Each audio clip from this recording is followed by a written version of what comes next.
Welcome to Retraction. I'm Okay. Antoine. Antoine is hurting. I'm Jamie, and we are reversing course through discourse. Otherwise known as the podcast that's not afraid to order Domino's in the winter. It's hard out there. Domino's? Yeah. You're from New York, New Jersey, and you do Domino's? You like world-class pizza? I love it. I love a good commercially made crust and dough and marinara sauce. I love it. Wow. It is the perfect junk food, and I'm not above it. So I'm letting everyone know that I'm not above Domino's, people. All right, Jamie may level many claims against my person of being an elitist and other things in that nomenclature, but I'm not above Domino's. And I'm just letting everyone know. Antoine's way of rubbing elbows with the common folk. It's how you stay level. It's how you keep it classy. It's like Trump eating McDonald's. There was a coworker I used to have who claimed that he went to the same gym as Bruce Springsteen. Okay. And part of the reason he said that Bruce Springsteen would go to this gym is because he wanted to be normal. Like, he wanted to feel like what it would feel to be a normal person. So he would go to this gym to be seen. So Domino's is your Springsteen gym. It's funny how that just shook out. I didn't intend your gym is Domino's, and you want to taste the common man. I want to taste the sweat of a struggling delivery person trying to make ends meet, because Domino's doesn't pay them the tips, even though they add those extra fees, and then they say that now you tip on top of these fees. Yeah, that's what I want to feel. I want to feel. Antoine is a bad tipper, and he wants his Domino's on time. I want it now. I want it on time with minimal tip. Can we talk about how Domino's has done so much incentivizing for people to carry out? And I'm like, is it because you're trying to save the couple of dollars? Like, do you want to shrink your delivery service that badly? Like, is it hitting that bottom line so horribly that you will do anything to incentivize people to come and pick up their own pizzas? I'm not familiar with Domino's or their. Well, they've added back the old, because they used to, or I don't remember if anyone's old enough, back in the early 90s, Domino's received a lot of criticism because they had this ridiculous policy of, it's like your delivery in 30 minets or less, and if not, the pizza's free, right? No, and then they got car accidents. Exactly. So you remember? Yeah, they were the inciter of many a guarded state kerfuffle. And as a result, they had to walk it back. But but they've never fully gone away from that. Little do people know.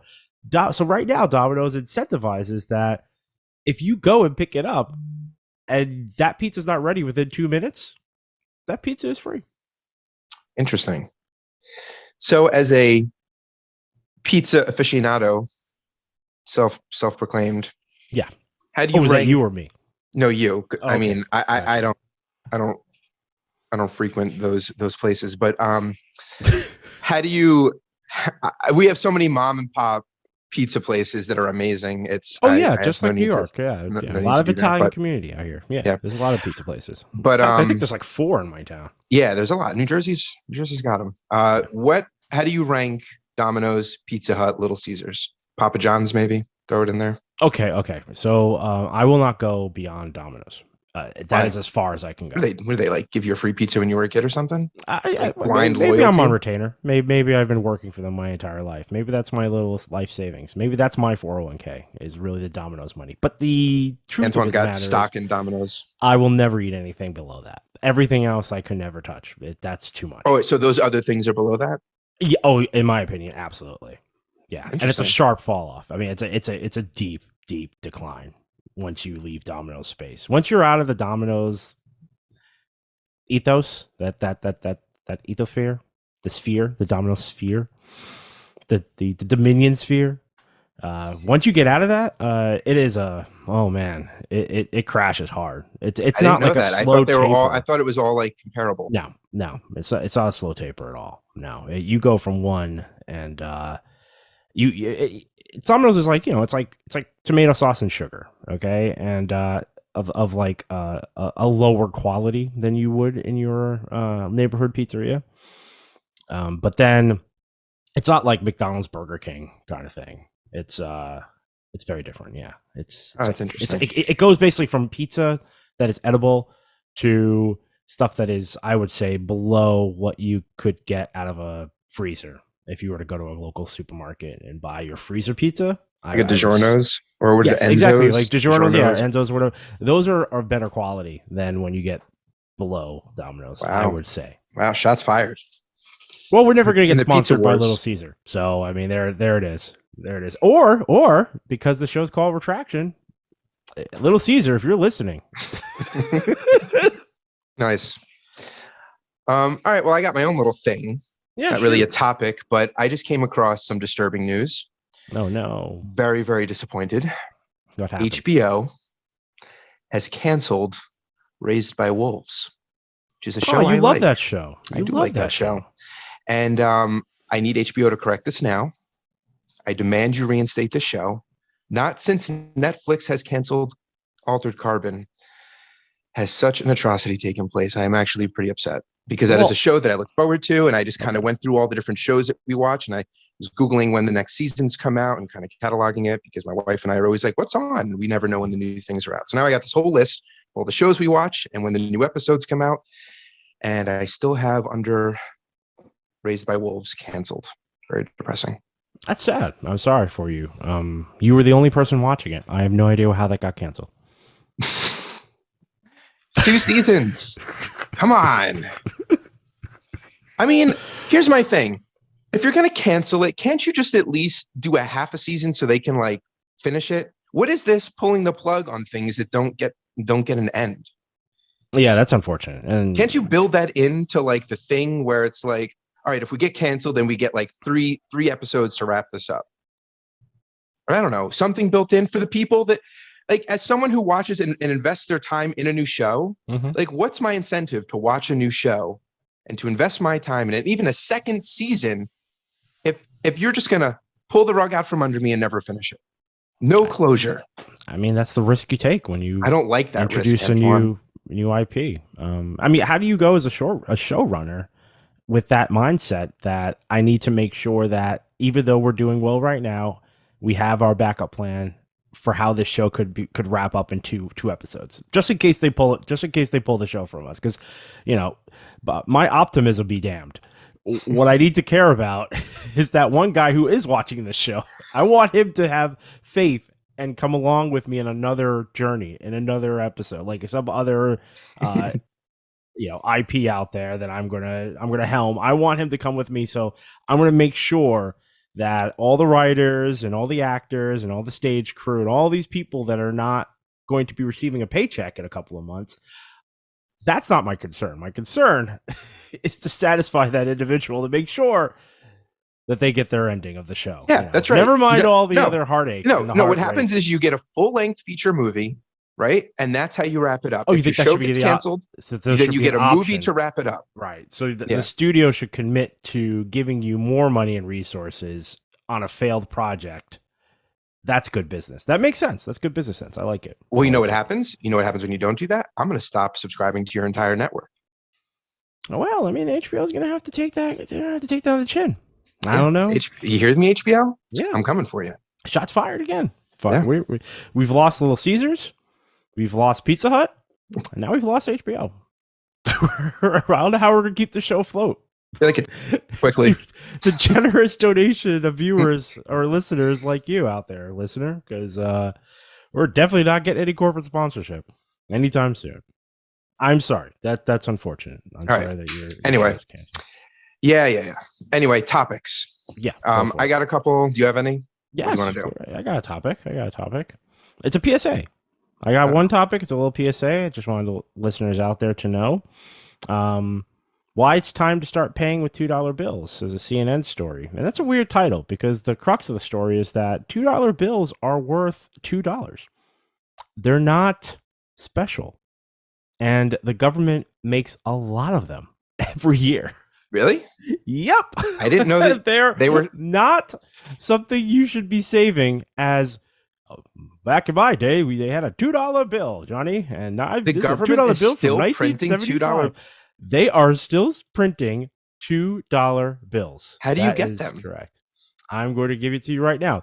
The Treasury Department, Bureau of Engraving and Printing, will print up to 204 million $2 bills this year. I don't believe it. Yep. I don't believe Yep. it. Nope. Yep. Fake news. I've There never seen were it. Where are they? 1.4 Where are they? billion $2 bills in circulation in 2020, according to the latest data from the Federal Reserve. But The $2 bank has bills never account, given me. I hold never. on. Where Antoine? Wait. I don't believe it. $2 bills account for just 0.001% of the value of the $2 trillion worth of currency in circulation. So despite those numbers, that's why you never see them, because they only account for 0.001% of I don't any see money you'll them. come Yeah, across. but I get the collective amount of money out there. Where I don't under, if you're pumping that out, one, where do you get them? I've never been to a bank or whatever and been given that. Mhm. And then how come I don't come across them? I I don't don't know what see to tell them. you. Even in this article, it says many Americans have pretty dubious assumptions about the $2 bill. Nothing happened to the $2 bill. It's still being made. It's being circulated. Americans misunderstand their own currency to the extent they don't use it. It's not, I mean, I just don't see it. I don't have, I clearly do not have access to the $2 bill. I don't know where they're being distributed, if they're being hoarded, if they're just in some type of like circular, whatever, cyclical. I think it's the word I was looking for. There's a guy out there who hoards them all. He has all, or all if it's caught, 204. if it got caught into something where like it's like it's like a closed economy in some town where they're being paid and then they're being spent and paid and spent and it never leaves. Like, where is this? Is it in some kind of conveyor that I'm just not? It's probably a massive conspiracy. I think there is someone out there who wants the value of the $2 bill to increase, and they are hoarding. They're basically finding them and hoarding, like you said, in some sort of weird closed economy. I mean, clearly, artificial scarcity of the $2 bill. Clearly, when Musk takes his cult to Mars, they will only have $2 bills. Now, this is what I think is interesting, and this is the reason the $2. The article gives a couple of reasons as to why the $2 bill never gained popularity. It writes, in one major reason, the $2 bill was considered bad luck. Superstitious people would rip off the corners of the bill to reverse the curse, making the bill unfit to use. Oh, God, we are dumb, aren't we?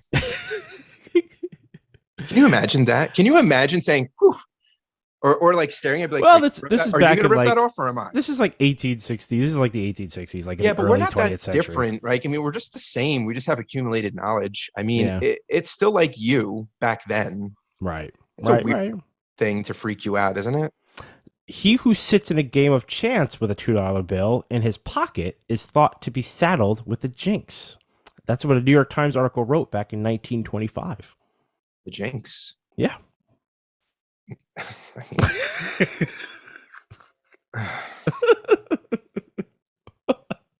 And also $2 bills get a bad rap because I've never even heard. Go ahead, tell me. Well, I was going to say I never hear of the number 2 being unlucky. So where did this? I mean, what is the genesis of this? Well, I think it's. And here's the other reason. The 2 was also known for keeping controversial company. It was associated with gambling, where it was the standard bet at racetracks, and prostitution. Oh, so this probably had something to do with it. More so, probably. Yeah. So like you're suspicious of someone who has a $2 bill because it's associated with certain forms of payment at certain establishments. Yeah. In fact, it goes so far. This is the last note I'll reference from the article, but anyone should check it out. During the 19th century, crony candidates frequently used $2 bills to bribe voters. Someone holding a $2 bill was thought to have sold a vote to a crooked politician. I don't understand that. I mean, there's got to be something behind that. Like maybe one campaign had a gimmick where it's like $2 Tuesdays, and you come by the campaign office and you get $2. And then the other side like exploited that with some like irrational fear. Like there's got to be something behind that. Hmm. It's who makes that up, and how does that catch on? Can't tell you. Can't tell you. All I can tell you is that the $2 bill has an unsavory kind of like a God, it's it's an like unsavory acknowledgement by the American public to the it's point that it's just never used. it's the bidet of currency. It is. It is the bidet of currency. Actually, that is perfect analogy. It is incredibly useful, would help out our own economy because the reason it was created was to help save costs in terms of creating $1 bills. But because no one wants to use it, it just languages. But you're right. Ridiculous false It's incredibly efficient. associations. Yeah. It's efficient and more helpful to your everyday existence. And yet, for reasons that have nothing to do with facts, it is just not popular. Not popular at all. There you go. So that anyway, so the reason I wanted that PSA is because my mother gave me a $2 bill that I've been holding on to since I was like 5. And it's sitting in like a laminated something. And this whole time before this article, I thought, you know what? Maybe I'll even give this to my kid one day. Who knows what a $2 bill is worth? Apparently, I've been holding on to $2 for 35 years. So my father also gave me a $2 bill, but it's got this different label on it. I want to say it's like blue or something like that. So make sure that you don't actually have a special bill. Okay, it could be special. I don't know, but I don't think it's worth as much as you might think that's worth, even if it has something on it. Because again, $2 bills are incredibly common, but just not used. I'm holding on to mine. Yeah, I'm just letting everyone know. Anyone listening to this right now, you probably have a special $2 bill that you that you think is special, and it's not. It's $2. I don't know. I feel like this is a ploy to make everyone give up their $2 bills. Could be. Conspiracy theories abound. Look at this. This is how it starts. I think we're onto something here. Yeah, I don't know. The government's trying to they're trying to get their hands back on my $2. And that was Tinfoil Corner with Antoine and Jamie. Yeah. All right. But anyway, yep. That's my PSA. I thought that was a really interesting. I still don't believe it. I don't see him. I mean, it's been years. I've been on this earth for years, and maybe I've seen an exchange of a $2 bill once or twice. Never. I've never seen an exchange. I think because I worked in retail. I think maybe someone gave me one once. Mm-hmm. And then you pocketed it because you were like, "This is going to be worth something." I was like, clearly, I'm taking $2 out of my pocket and making the exchange, and giving this to my kid. Someday. Yeah. And lo and behold. But anyway, I thought that's really interesting because, again, it's so funny. You're saying I've never seen it. There's a million things we don't see, but we still know it's a fact. I don't see that the Earth is round, but we accept that it is. It's funny. $2 bills is basically like that. It's to us, yeah. I would is never. Is it like that? It is. It's just like we live in the country where millions are circulated. You would just think that you would come across them. Like I said, there's money on the ground all the time. I never saw it anywhere. You have a 0.001% chance of coming across a $2 bill. That's not a very high odd. Tell me all the things, all the bills and all the coins. Is this the lowest of them all? I think so. Because the government doesn't produce many of them, even though what I cited, what was it, like 240 million or something were produced last year? But in terms of circulation, like in terms of how many bills are produced, that's very small. And apparently it's because they don't do it in large volumes because they aren't used very often, so they don't have to replace them very often. They're not used. Honestly, you would have a bunch of $2 bills and you would have bills to pay, and you're like, oh man, I wish I had real money. Like, what do you mean it's not used? Like, if people need to spend money and that's the bill they have, they would use it. But they just don't use it often. That's what I'm trying to say. Like, even if someone isn't that called saving? Sure. I don't know what to tell you. That's not I don't really. know either. Not really. It's because, like I said, people are pocketing them. They're not. They don't But push what them kind of back. justification is that to not make them anymore? It's weird. Like Well, because they're they're just using not it's not necessary. that not using them would be discarding them in the street or the oceans and saying, I don't want this. If they save them in their house for God knows what reason Hmm. and then spend other bills, I mean, they Yeah. still are retaining their wealth in that way. I mean, Yeah. Well, they it's $2. I I, I don't get it. I'm not buying, I'm not buying it. Okay. I'm not buying it. Fair enough. I am not sold on this $2 scam. You're not getting my $2 bills, Antoine. And that's why they're unpopular. Because look at that. You're associating them once again with nefarious means. Now it's a $2 scam. Yep. It's It's a yep. $2 government scam to Yep. get my $2. Mm-hmm. Mm-hmm. Because they need to fund this Mars trip. And they gotta have a currency for over there. I got the whole thing figured out, Antoine. I got the whole thing figured out. I love it. I love it. All right. Show me your whiteboard. What do you got? What's on your side? Well, how do humans think we can prevent an asteroid impact? You know what's so funny? I just thought that didn't something like that just didn't we do a defense test of some sort for asteroid impacts? Did that just happen recently? Yes, we did. Oh, that's what you're referencing. That's what How I'm do I referencing. think that we do that? Well, obviously the Armageddon way. We send up 6 drillers to the asteroid, and they will take their drill machines, whatever those are, and cleave it in two. Many of them will die, and then someone will write a really cool song about it. Hopefully, Aerosmith. That would be nice. But that's not what humans do, Antoine. Oh, okay. Humans punch it. We punched it, of course. We punched that asteroid right in the eye. That's what happened. Okay. DART is the name of the 1,300-pound spacecraft, and NASA just slammed it into the stadium-sized asteroid 7 million miles away at 14,000 miles per hour in hopes of altering its orbit. DART stands for Double Asteroid Redirection Test. Sometimes I feel like they really just like back into some of these names, but that's what it stands for. The word double is key. The targeted asteroid is actually orbiting another asteroid. Okay. The impact effect on a solitary asteroid's 2-year trip around the sun is hard to track.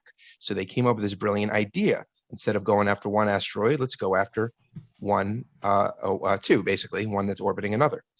So detecting how the impact changed the asteroid's 12-hour orbit around a nearby rock, on the other hand, is much easier to measure.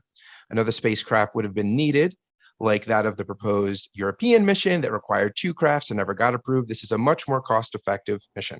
So to give you an idea of how much this costs, DART cost the United States $325 million, with more than 300 million of that on the development of the autonomous spacecraft that immediately was destroyed on impact. So the European one would have taken 2, because you need to smash this thing, and then you need to track it as it goes around the sun. And I guess that enormous orbit would require, another craft tailing it almost to figure out if it changes trajectory. Whereas if you hit this one that's orbiting another one, and that other rock is close enough to Earth, we can monitor it without building another craft. So instead of 600 million, it only costs us 300 million. Cool. So it will take months to determine how the impact changed the asteroid's course, but the test itself was celebrated by just the impact alone, because if you're going to be honest, hitting a 500-foot target 7 million miles away is pretty amazing. It is. That's pretty good. That's incredible. The true success, and this is kind of interesting, will be measured if DART can shave at least 73 seconds off of the asteroid's orbital period, which effectively speeds it up. So that's what they're looking to do. They're looking to speed it up. Not so much throw it off course, but if you have these 2 intersecting points of 2 different orbits, and that means they're just hitting at the same time. So if you can speed it up or slow it down, then they'll miss each other. So that's the idea. But they actually think they're going to shave more like 10 minutes off of its 12-hour orbit. So pretty cool. Now, there's a video out there too, if you want to watch it. We'll post it. Oh, that's really cool. The episode. Yeah, you should definitely post that. So I do have a couple of questions here. Does it matter how big the asteroid is? Like, will this same technique work no matter the size? Well, I mean, I guess it's to a point, to a degree. I mean, this craft was 1,300 pounds. This asteroid was 500 feet, like the size of a football stadium. Mhm. And so they're going to see, I guess, what that ratio is. Now, it depends on like the composition of an asteroid too. What's it made of? Is it just a collection of rocks held together by gravity? Is it one solid chunk? So there's all these different aspects of it too. Whether or not it's orbiting something and how big that thing is to like pull it. Yeah. So there's all these different factors I'm sure that these super smart people are taking into account. But yes, I assume it does matter. But this is one small step, and certainly better than what we covered in our previous episode, where it was just, oh wow, there's something's coming and we're going to send out a text message. Right. I think at least they're actually doing something now. Well, that's good. That's good. I'm glad that we've gotten to a different place. I'm glad that we've advanced and we've advanced a little. We've added. Well, some I was advancement. worried that like you have this orbiting asteroid and you slam something into it. And I'm like, great. So like 300 years from now, that's going to come back to bite us because this thing's going to hit us. But it didn't change its trajectory. It doesn't sound like it. Sounds like it just changed its speed, sped up in the same orbital path. Okay. Which is interesting. Does anyone have any like detractions to America, protecting the world? Because I mean, like you said, I mean, this isn't a joint effort with other countries. We're flipping the bill essentially now for Earth protection, aren't we? In this world, I mean, I don't know. Am I oversimplifying things, or is there even talk about that? Like, was there any mentions about that at all? Or, I mean, no. I think that there's always a flip side to these experiments, and that's the military application and the technology that'll be derived from being able to control asteroids.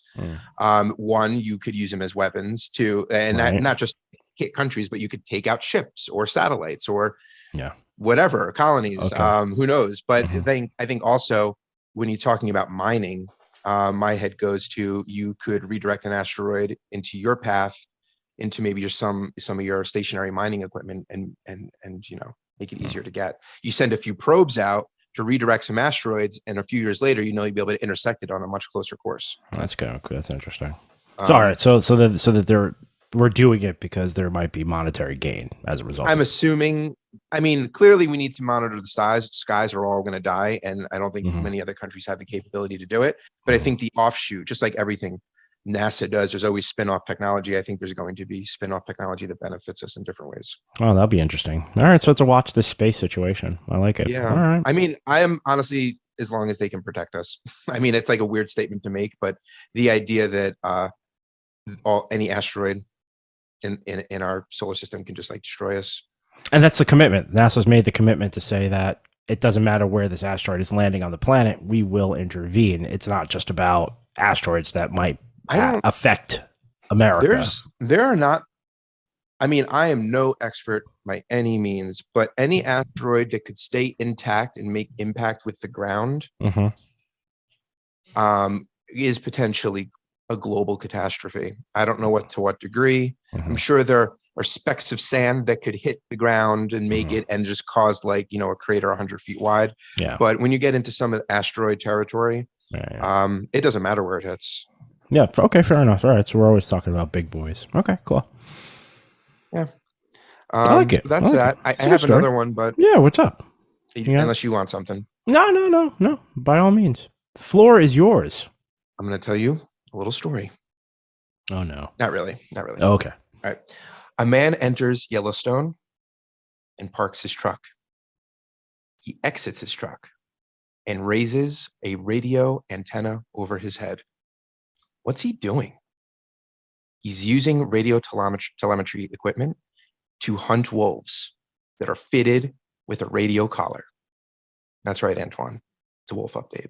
It's a wolf update. Yeah. Surprising. Very surprising.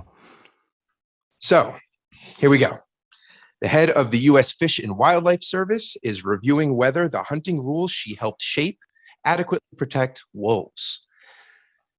For anyone that doesn't know, that agency is responsible for enforcing the Endangered Species Act. Martha Williams is the director of the agency, and last year the agency announced a review of the Montana Fish, Wildlife, and Parks to determine whether wolves in the Northern Rockies should regain federal protection after Montana and Idaho launched the most aggressive wolf hunts in recent history, which we have covered several times on this pod. Now, the tricky part for Williams is that she used to work for the Montana agency, and in fact, she helped shape those policies that she is now tasked with reviewing, which goes to another episode about the rampant corruption and loopholes that are in this stuff. Mm-hmm. So, and it is so ingrained in everything the government is doing to help, quote unquote, apparently protect the wolves, that is really just contributing to the destruction of the species. It's kind of nuts and really, really sad. So go back and listen to some of our other episodes. But some are calling for her to step down, saying she doesn't have the scientific knowledge to run this agency, but the clock is ticking. And with last year being the deadliest season for wolves in living memory, the new hunting season is already underway. So there's really no time to lose. So there are two issues at hand. One, how wolf populations are estimated. We covered a little bit of this last time, but the agency considers wolves recovered once there are 30 breeding pairs raised, at least two pups for each two pups each for 3 consecutive years.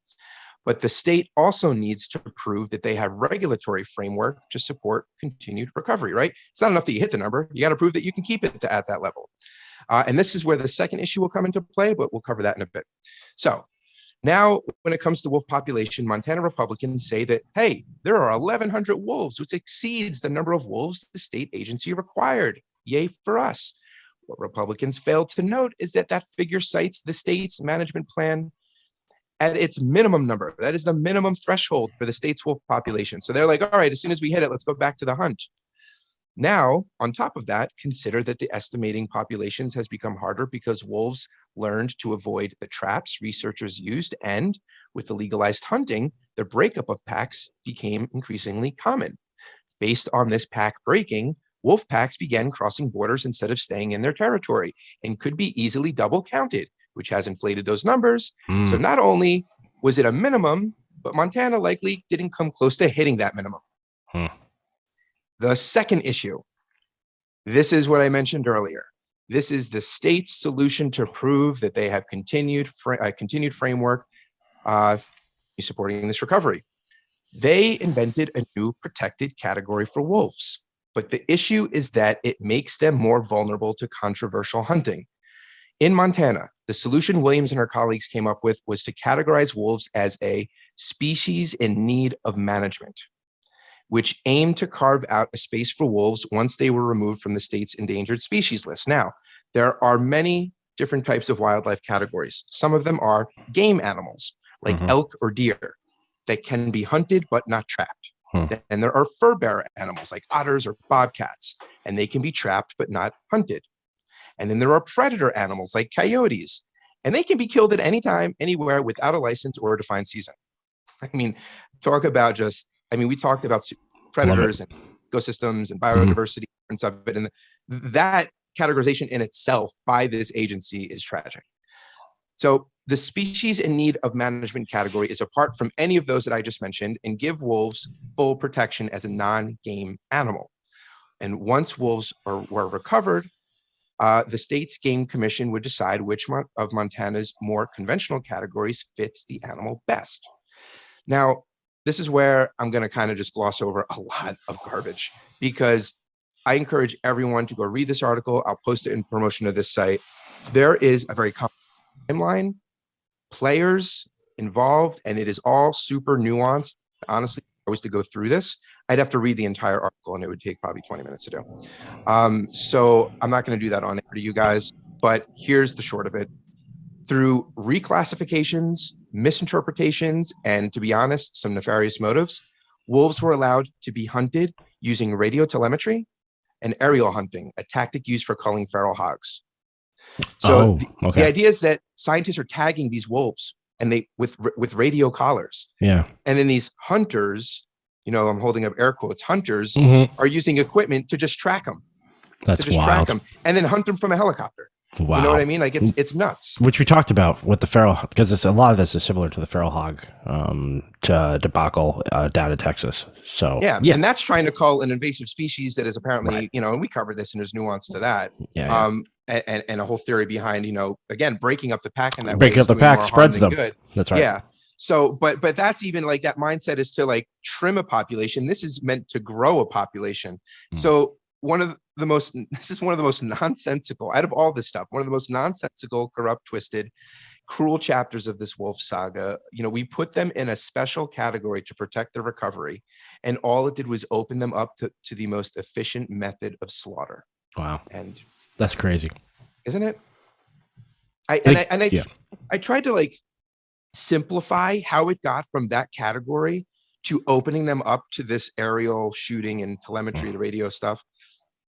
I couldn't do it. There's just so much garbage that happened from people stacking their positions to misinterpretations that they can't prove were done for any particular reason. They're just copy and paste.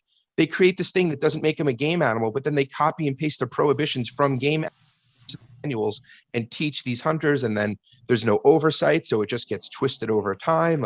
It's all of this stuff that happens, and it's the lack of accountability, the lack of oversight, the lack of ethics, the lack of duty. I mean, it's just infuriating. I mean, you basically said it. There's not, what else is there to say? And the thing is, it's not even this is some sort of if you're a lefty, for instance, you can't even say that this is happening under a conservative agenda in any way. This is happening under Biden. This is happening now. This is under Obama. This goes back to 2002, right. Apparently, where all this stuff started happening. So George Bush, but yeah. Yeah, but then Obama did it stuff too. I encourage everyone to go look at it. I'm not going to put it's a bipartisan. I'm not going to put everyone in the same bucket and say they share equal blame. I think honestly, the Republicans probably shoulder more of the burden here in terms of why we are where we are today. But it definitely was a path of least resistance to not fix it. Yeah. And to let it go. Right. And it's almost like how you describe this ratchet government that we have, where one party turns to crank, the other one, instead of countering back, they hold it in that position, and the next one gets into party and they turn it again. Yep. I mean, that's kind of what's happened here.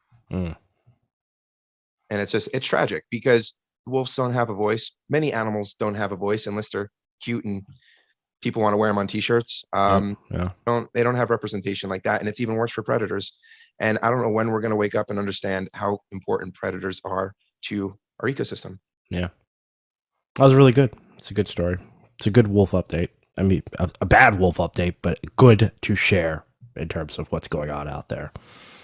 That's right, listener. You stay tuned. We will always keep you abreast of Montana politics and what's going on in the frigid, frozen tundras of that part of the United States. I don't even know what is Montana considered. It's not Midwest, is it? I don't know. I don't know what that is. It anyway? I don't know. No, it's I never understood some of that because it's definitely north. Yeah. Yeah. So mid, I guess, just in a vertical. I don't know. Yeah. Two things Americans don't understand: our own currency and our own country. Geography. Well, we're mid-Atlantic. We're not Northeast, but we always refer to ourselves as Northeast. I don't even want to get into that. I don't know why Jersey. I don't know. I don't even want to get into that. Northeast is more probably appropriate. Yeah, well, there we go. All right, so that's good. It's good. Anything? No, I think that's it. It's a good episode. All right, let the people mull that over.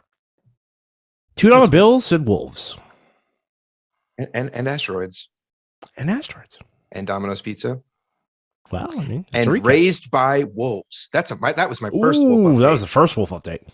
That's right. This is a twofer. A twofer. Yeah, wow. Special treat. Oh, you all. All right. JB, where can they find us?